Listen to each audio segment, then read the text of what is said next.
The person is using the features of their first language while they're speaking a new language.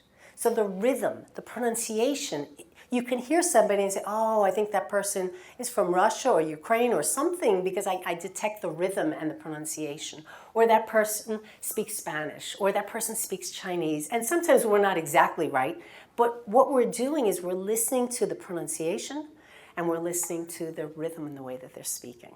If we do have an accent, there are certain things we're doing that we can change, but we don't always know what to change to make them understand. And I'll tell you right now, it's not say it louder, it's not say it again the same way, because that's not the answer. Something is different in the way the person might be speaking because of the influence of their language. And many of my clients, if they're in a PhD program in the United States, they were educated in the United States, they do not have a language problem. They have an accent problem. I applaud the people who speak more than one language and then use that language in the workplace.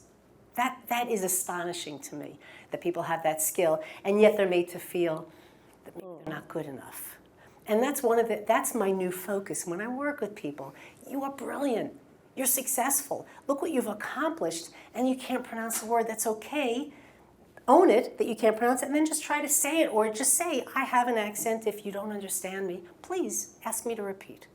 As time goes on, hopefully we're all going to be more tolerant and try to peel away some of those biases that we have. And like you said, TEDCO's doing, listen to what the information is, not how they're saying it.